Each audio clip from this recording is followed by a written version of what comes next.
Isang napakagandang araw sa ating lahat mga ka-farmers, mga ka-viewers. So sa araw ito ay mag-a-update na po tayo no, sa ating kamatis, kung saan ay pinapadiligan po natin to ng fertilizer kahapon, pati ang ating ampalaya.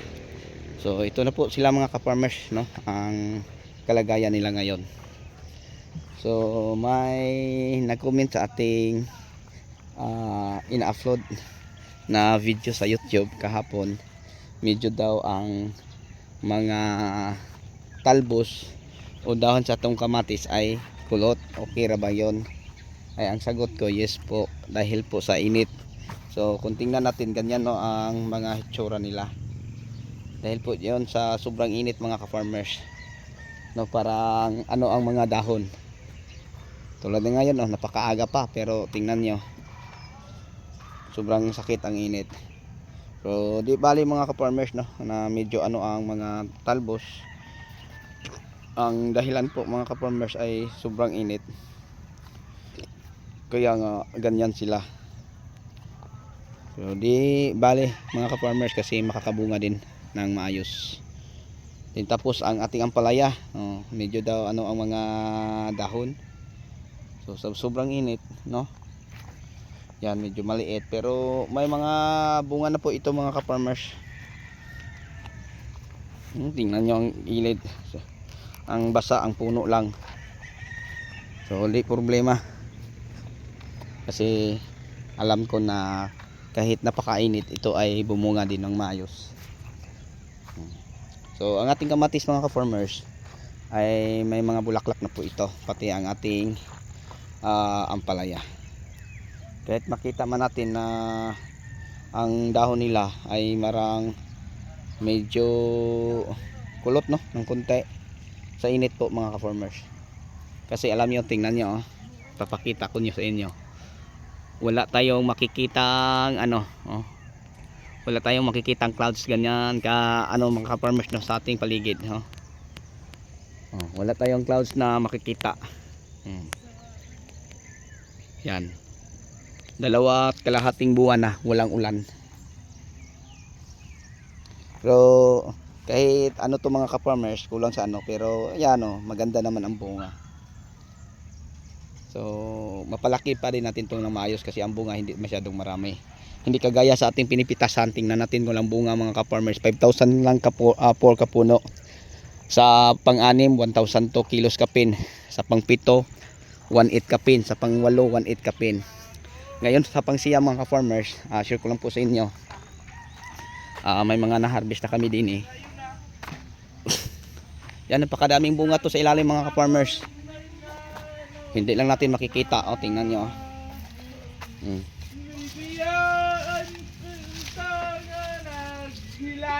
dami itong bunga sa ilalim.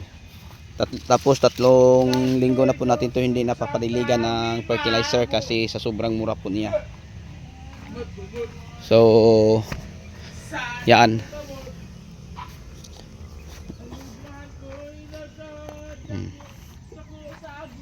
so nasa mga estimated natin mga ka-farmers no, 2,000 kilos kapin sa ating pangsiyam.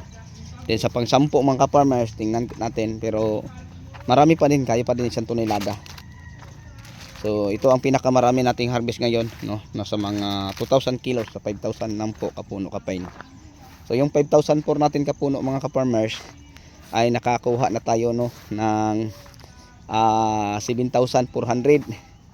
So kung makakuha tayo ng mga 2,000 to ngayon, malapit na mag 10,000. So sa madaling salita,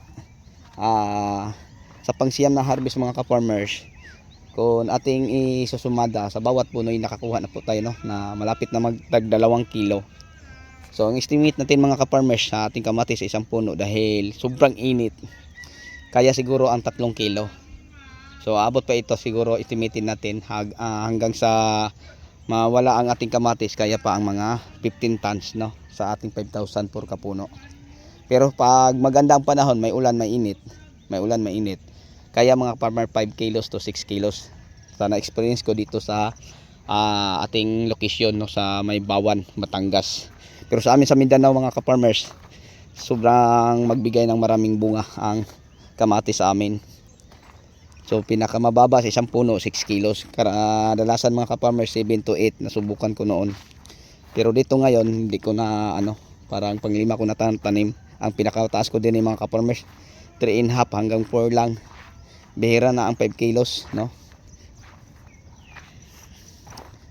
Kasi ang panahon parang hindi na natin masabing anormal, parang abnormal. Tapos napakainit pa din eh. So ang ginagawa natin sa ating kamatis din share ko lang po sa inyo.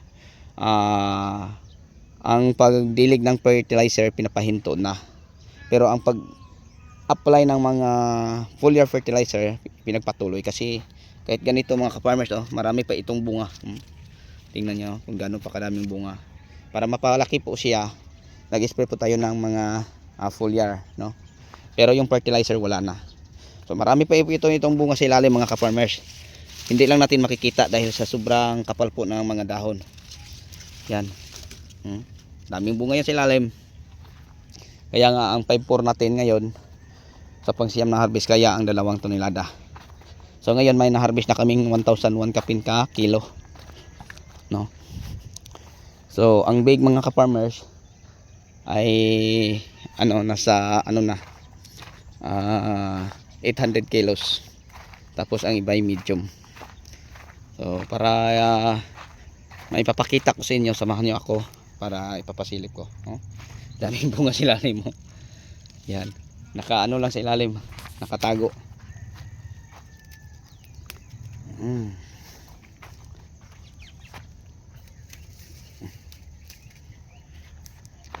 So yun ang ating update sa pangsiyam natin na harvest.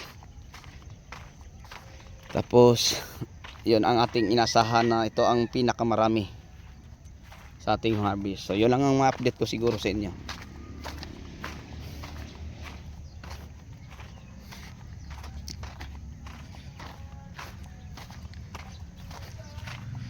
So yan ang aming na-harvest. Ang big natin din nasa 40 box na, 800 kilos. Tapos may medium. So itong naka-box 29. Then may naka-clicks na 11. Then may medium. So ganyan na po karami mga ka-farmers. Yun na po.